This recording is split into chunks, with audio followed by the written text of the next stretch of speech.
सत्य, ईमानदारी और निरंतरता के सिद्धांतों पर आधारित स्थानीय, राष्ट्रीय और अंतर्राष्ट्रीय समाचारों को टेक्स्ट, ऑडियो और वीडियो के रूप में साझा करने के लिए लाइक, कमेंट और शेयर करें। समाचार सुनिए। गौतम गंभीर के बयान और भारत को दक्षिण अफ्रीका से मिली करारी हार के मायने। हांगकांग की कई इमारतों में लगी भीषण आग, कईयों के फंसे होने की आशंका। उन्हें डर था टारगेट पूरा नहीं कर पाएंगे तो सस्पेंड हो जाएंगे। एमपी में 7 बीएलओ की मौत। इजरायली प्रधानमंत्री नेतन्याहू ने टाला भारत का दौरा, क्या हो रही है चर्चा। अफगान तालिबान टोयोटा की गाड़ियां क्यों खरीदना चाहते हैं। ज़ेलेंस्की बोले पीस डील पर अमेरिका से सहमति बनी, पर रूस का क्या है रुख।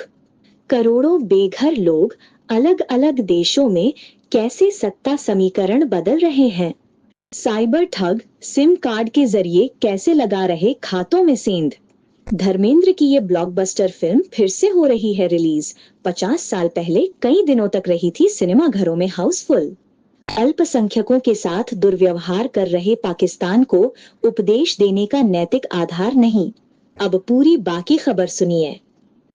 भारतीय क्रिकेट टीम ने हाल में घरेलू मैदान पर बेहद निराशाजनक प्रदर्शन किया, जहां 7 मैचों में से 5 में हार मिली। दक्षिण अफ्रीका ने भारत को 25 साल बाद भारतीय जमीन पर 2-0 से क्लीन स्वीप किया। वेस्ट इंडीज जैसी कमजोर टीम के खिलाफ मिली जीत के अलावा टीम इंडिया पूरे टेस्ट सीजन में संघर्ष करती नजर आई। रविचंद्रन अश्विन, गौतम गंभीर और दक्षिण अफ्रीका के कोच शुक्री कोनराड के बयान इस हार के बाद चर्चा का केंद्र बने। टीम के चयन, पिच रणनीति, खिलाड़ियों की तैयारी और बीसीसीआई की योजना पर भी कई सवाल खड़े हुए हैं। हांगकांग के ताइपो क्षेत्र स्थित वांग फुक कोर्ट नामक हाउसिंग कॉम्प्लेक्स में भीषण आग लग गई, जिसमें अब तक 13 लोगों की मौत और 28 लोग घायल हो चुके हैं। मृतकों में एक फायर फाइटर भी शामिल है, जिनसे संपर्क आग के दौरान टूट गया था। आग दोपहर 2:51 बजे भड़की और तेजी से फैल गई, जिसे काबू करने के लिए 767 फायर फाइटर्स तैनात किए गए हैं। कई इमारतें खाली कराई गई हैं, अस्थायी शेल्टर खोले गए हैं और प्रभावित क्षेत्र में सड़कें तथा बस रूट्स बंद या मोड़ दिए गए हैं। घटनास्थल से धुएं का भारी गुबार, लपटें और लोगों में अफरा तफरी की तस्वीरें सामने आ रही हैं। मध्य प्रदेश में मतदाता सूची के स्पेशल इंटेंसिव रिवीजन SIR अभियान के दौरान बूथ स्तरीय अधिकारियों BLO पर बढ़ते काम के बोझ ने गंभीर स्थिति पैदा कर दी है।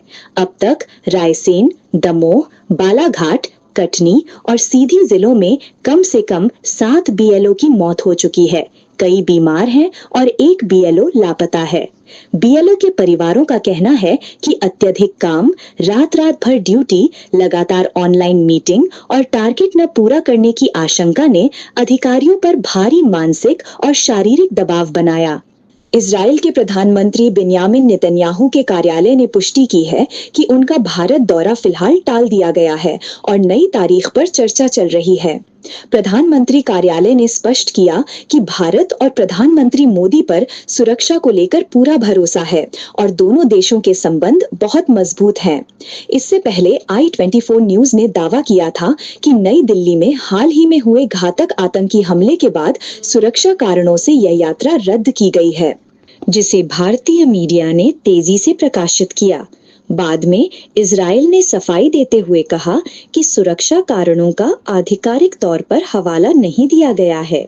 अफगानिस्तान में सत्ता परिवर्तन के साथ सरकारी और सुरक्षा बलों द्वारा इस्तेमाल की जाने वाली गाड़ियों में भी बड़ा बदलाव देखने को मिलता है।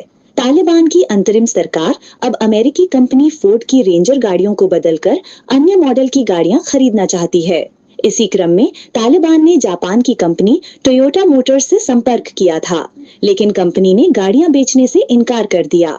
टोयोटा के अनुसार वे अफगानिस्तान में केवल अंतर्राष्ट्रीय संस्थाओं, NGO और दूतावासों को ही वाहन बेचने के लिए अधिकृत हैं। इससे पहले अमेरिका समर्थित अफगान सरकार बड़े पैमाने पर अमेरिकी रेंजर गाड़ियां इस्तेमाल करती थीं, जिनकी मरम्मत और पार्ट्स की सप्लाई अमेरिकी कंपनियां संभालती थीं। रूस यूक्रेन युद्ध को समाप्त करने के लिए नई अमेरिकी शांति योजना पर तेजी से वार्ताएं चल रही हैं। यूक्रेनी राष्ट्रपति जेलेंस्की ने पुष्टि की कि युद्ध खत्म करने के लिए अमेरिका के साथ सहमति बन गई है। ये योजना अमेरिकी राष्ट्रपति डोनाल्ड ट्रंप द्वारा पेश किए गए 28 बिंदुओं वाले पीस प्लान का अद्यतन रूप है, जिस पर जेनेवा में चर्चा हुई। ट्रंप प्रशासन ने अपने विशेष दूत स्टीव विटकॉफ को मॉस्को भेजा है, जबकि आर्मी सेक्रेटरी डैन ड्रिस्कॉल यूक्रेनी प्रतिनिधियों से मिल रहे हैं। इस बीच शांति वार्ता से जुड़े दस्तावेज लीक होने से विवाद बढ़ा और अमेरिका, रूस, यूक्रेन तथा यूरोपीय देशों के बीच नई चिंताएं उभर आईं। जलवायु परिवर्तन से संबंधित चुनौतियों पर वैश्विक स्तर पर बढ़ती चिंता के कारण 1995 में संयुक्त राष्ट्र संधि के तहत पहला सम्मेलन बर्लिन में आयोजित किया गया। तब से लेकर अब तक दुनिया भर में बढ़ती गर्मी, चक्रवात, बाढ़, सूखा और अन्य प्राकृतिक आपदाओं के कारण करोड़ों लोग बेरोजगार होकर विस्थापित हो चुके हैं। पाकिस्तान, बांग्लादेश, दक्षिण सूडान तथा समोआ जैसे देशों में तेजी से बढ़ती प्राकृतिक आपदाएं जीवन, आजीविका, संस्कृति और भूमि को बुरी तरह प्रभावित कर रही हैं। कई द्वीप देशों जैसे टोवालू, किरिबाती के डूबने का खतरा बढ़ गया है और ऑस्ट्रेलिया जैसे देशों को विस्थापित लोगों के लिए वीजा व समझौतों की व्यवस्था करनी पड़ रही है। यह समाचार बढ़ते साइबर अपराध और डेटा चोरी की घटनाओं पर आधारित है, जिनका शिकार आम लोग तेजी से बन रहे हैं। सू शोर जैसी पीड़ितों के अनुभव बताते हैं कि सिम स्वैप अटैक जैसे तरीके इस्तेमाल करके ठग mobile number, email, bank account और सोशल मीडिया से लेकर नेटफ्लिक्स जैसे मनोरंजन अकाउंट्स तक अपने कब्जे में ले रहे हैं। सू का फोन नंबर, ईमेल, पता आदि पहले की डेटा चोरी में लीक हुए थे, जिनका इस्तेमाल ठगों ने उन्हें निशाना बनाने के लिए किया।